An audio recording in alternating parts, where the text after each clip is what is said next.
I did like 3.5 years of welding in high school and did one semester of wood shop just to realize how much I loved working with metal. And after high school, I kind of went on a journey of self discovery and going down these rabbit holes of, kind of studying all these different aspects of the nature of reality. And along that journey, I lost 100 pounds and I kind of lost direction. And so I ended up needing to go back to school and I started some prerequisites. And in those couple quarters of prerequisites, I remembered, I'm like, oh yeah, metal shop. Like that was cool. Like I could do that. And I just clicked. I was like, if I just get a welding certificate, I know I don't have to work for minimum wage. That's literally the seed of everything.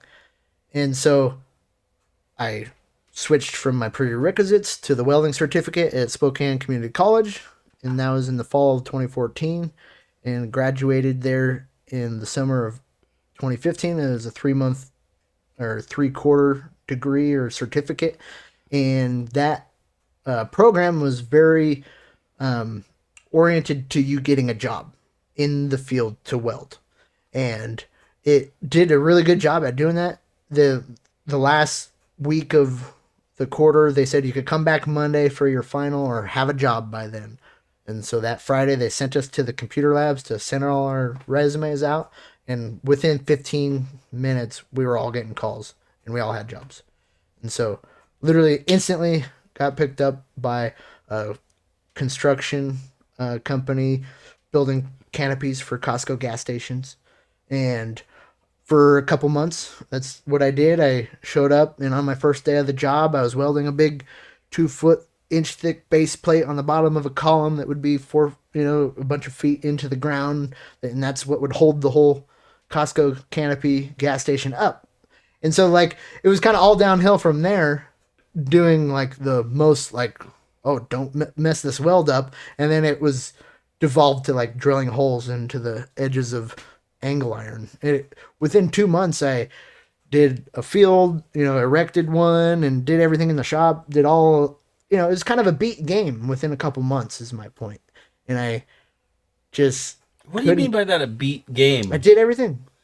You rise to the level of as On high the as you. first day of the job, I was doing like the most don't fuck it up task, like weld these base plates onto these are gonna be what's holding the whole thing up. That's so And funny. then you can only weld so many base plates to columns before they don't need it anymore, and now you're over on the bandsaw just making sure it goes slow enough to not break the blade. It's such mindless busy work it becomes. You know what I mean? Nothing like high stakes or really of high value. And so you just see, like, man, this is my life.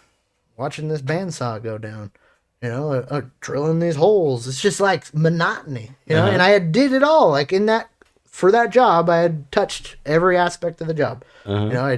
I went out into the field, traveled across country, built one in Kentucky, and it was in that experience being out of town, away from my family, away from my routine, that I just, it wasn't for me. I was like, I can't do this. I can't imagine going home and then putting the same movie, which is my job, back in and just doing it all on repeat and going Wow. out on another job and do like, Okay, so what year was that? That is such a good story, but I got to move it on. yeah, 2015. Okay, and then you had an idea for a business, or you sort of. So while I was in Kentucky, we visited while we weren't working on a weekend. We drove over to Cincinnati, Ohio, and downtown they had like an art festival going on. People Okay. with booths, and it totally planted the seed. Like I want to do that. Like I could stand next to my art and show and tell. I love doing that, Uh huh. you know. And so I literally had it in my mind. This is my last job, and as soon as I get home, I'm quitting my job, and Uh I'm huh. going back to school for art. And I used up some more financial aid, whatever the government had waiting for me to sign up for, and I got my art degree paid for on financial aid. And Okay. so I quit my job, and came home and literally immediately went to Spokane Falls Community College to start up my Associate of Fine Arts degree. Okay. And then had just a privilege of an experience going through an art schooling program paid by the government. Literally, I get financial aid money to go do figure drawing and Okay, moving on. We got yeah, to get to the business. yeah. When did it start? How did it start? Tell us So the in the dream. final quarter at my art degree Uh-huh. was the opportunity to sign up for a welding art class. And it was the first time it Oh, had even been available at the school because there was a new instructor. So I couldn't have planned that to oh, praise the Lord. finalize, That's awesome. So it came full circle. I was able to mix my prior welding experience with my newly honed compositional skills. Like if I were to boil my 2-year degree down to one word, it'd be that one word: composition. Apply a method to the madness. Confine the infinite down to a few variables. Man, you talk good. Okay, no wonder you have a podcast. You should check out his podcast. What do you find it? What's it called again? Tragically fortunate. Tragically Fortunate. Check it out. Spotify. Okay, back to the business. So the whole premise of that last project in that welding art class was to create a light and shadow sculpture.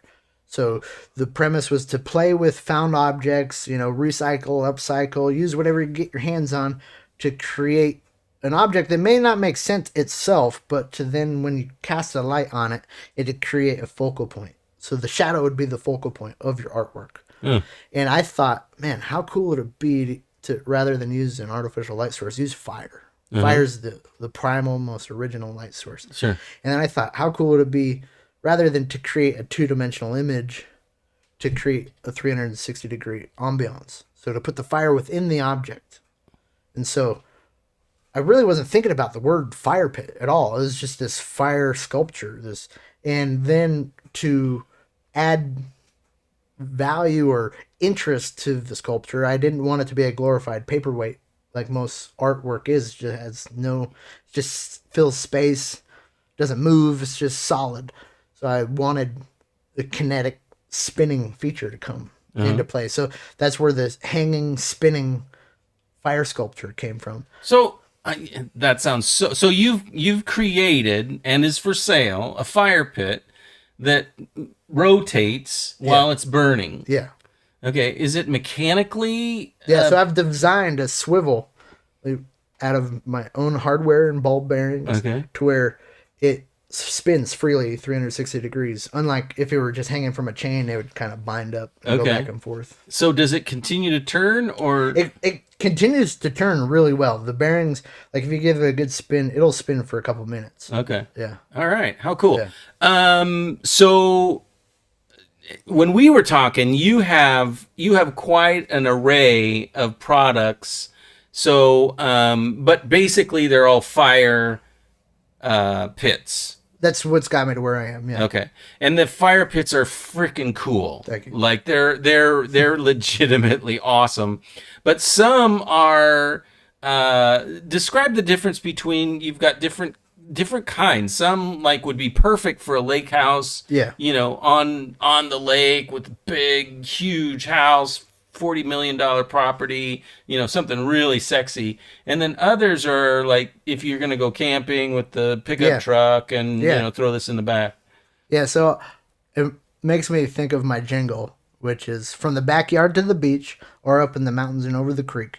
Anywhere you and I got heat, over the fire we'll cook some meat. Think of the good times and memories. So that kind of spin off of from the windows to the walls, it is kind of just touches on the versatility of it and how it is for the backyard. It is for that outing Yeah. at the beach, and it really focuses on the good times Yeah. and just the memories that are created cooking and just chilling around a fire. Nice. And that overall arching vibe of just get outside and Yeah. put the phones down, talk to each other and Yeah.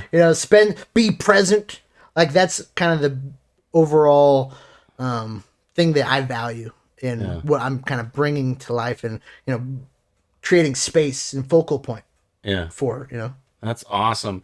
Okay, we go to beach in Seaside, Oregon, every year, and we dig out a pit and we put the fire in there, and it seems like there's no heat comes off it because it's buried, almost a foot in the ground. Yeah, I can see And that. you build this huge fire. It'd be so interesting to have a fire that hovers over the ground that isn't, all its heat isn't sucked up by the wet sand, Right, right. rather it's, almost 360, well, more than that, right? In a sphere Yeah, coming out. omnidirectional. Yeah, omnidirectional. Okay, so if you would like to have clients buy from you, how would they find you? Is that going to the website the best? So I'm on social media, all platforms at Solid Fire Pits. I have Okay. my website, solidfirepits.com, and then my phone number is on also my website, and you could also just Google my Google listing, Solid Fire Pits. I'm a very accessible and findable person. So you could call me, you can order directly on my website. It's always best, in my opinion, to call me and to kind of get on the same page, because it really is a case by case situation, Right. where I'm kind of tailoring, like you said, my products to the individual.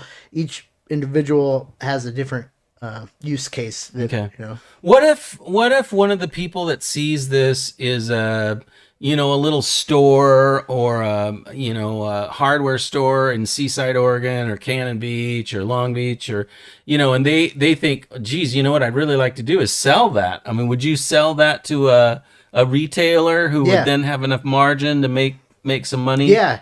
So I'm looking to start doing that business model more. I'm actually next month driving all the way across the country to the Hearth Patio and Barbecue Expo, where Yeah. I'll be able to shake hands with those kinds of people, like very targetedly. Like, it's not a regular trade show where anyone can come in and walk around and look around. You have to be a business owner or sales, some kind of decision maker within the industry Nice. to be coming.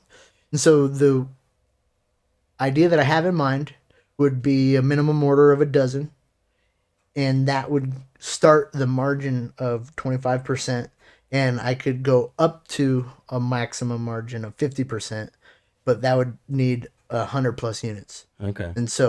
And then it gradients up there. Every dozen is like another 5%. Too much margin. information. Too Yeah. much information, Scott. Okay. If you know someone who owns a little store in a beach town, or a lake town, or a creek town, give him your number. Give him his number. I'd love to see you get a bunch of business. All right. Well, thanks for joining me, Scott.